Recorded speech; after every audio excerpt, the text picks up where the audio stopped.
The city no longer slept the way it used to.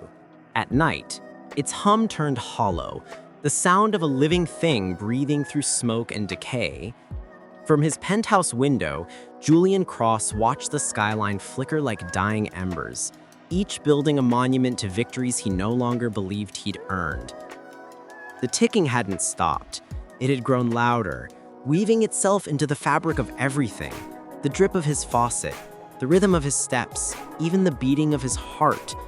Sometimes, when the city went still, he could almost hear words forming inside the rhythm, fragments of a language he didn't understand, yet recognized all the same.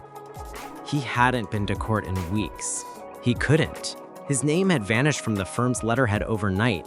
His office door, once engraved with Julian Cross, defense attorney, now stood blank, as if he'd never existed at all. His paralegal's number was disconnected. His partners refused to return calls. And yet cases continued to close under his signature. Verdicts were still being won. Files were still stamped acquitted. He found them stacked neatly on his doorstep each morning, sealed in red wax, bearing the same mark, the circle and the 3 slashes. He hadn't taken those cases. He hadn't even been there. But someone had. Someone using his name. On the 10th morning, exhaustion hollowed him out completely. He woke to the sound of rain, the sheets damp with sweat, the taste of metal in his mouth. His reflection stared back from the mirror, thinner, paler, with dark veins spidering beneath the skin. Behind him, on the bathroom wall, the mark was there again, freshly carved, wet and glistening. Only this time, there was something else. A symbol within the circle.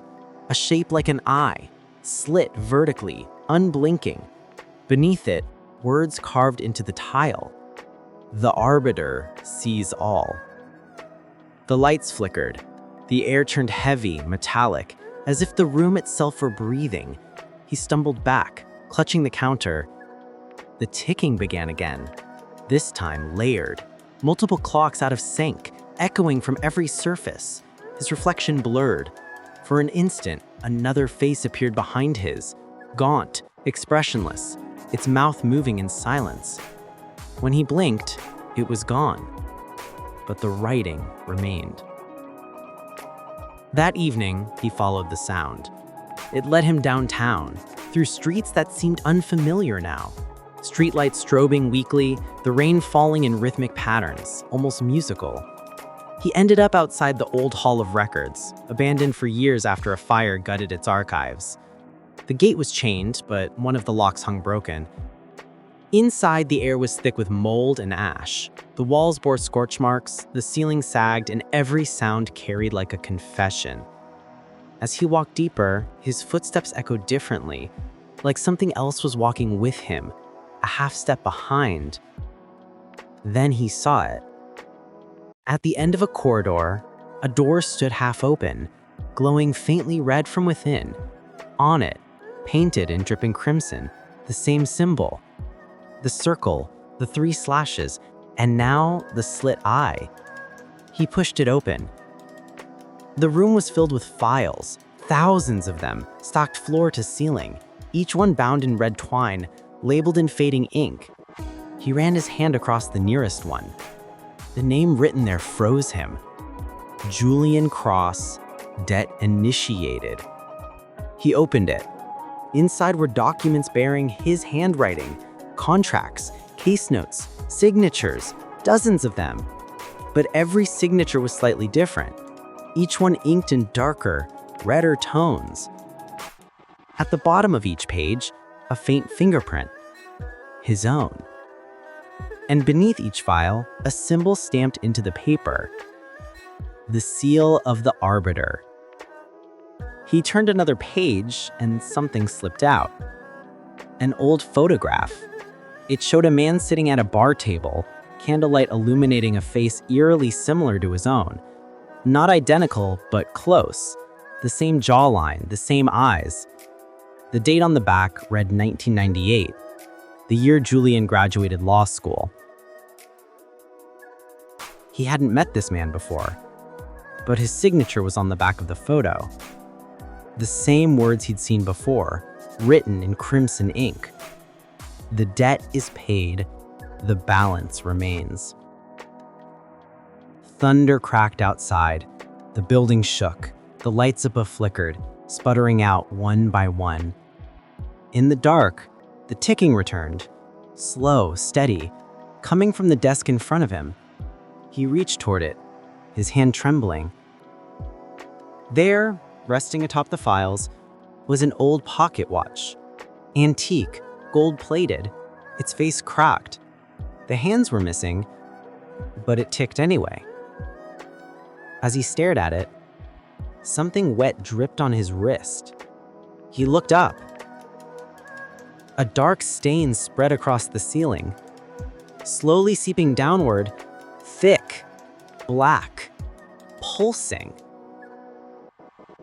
It wasn't water.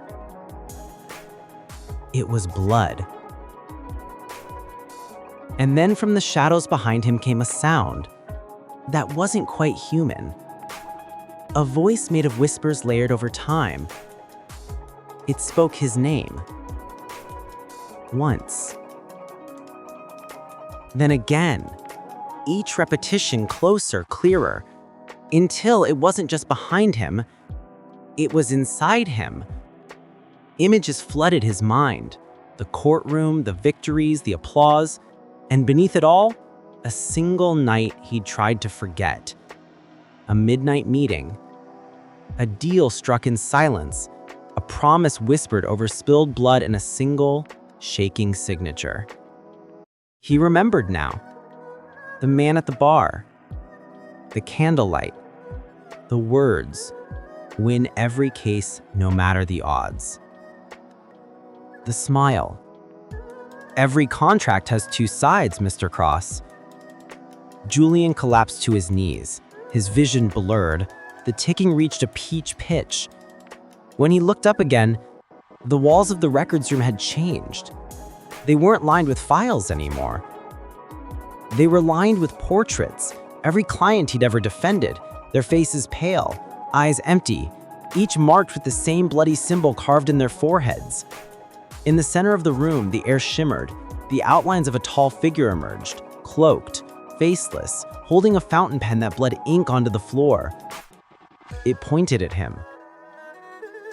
The ticking stopped.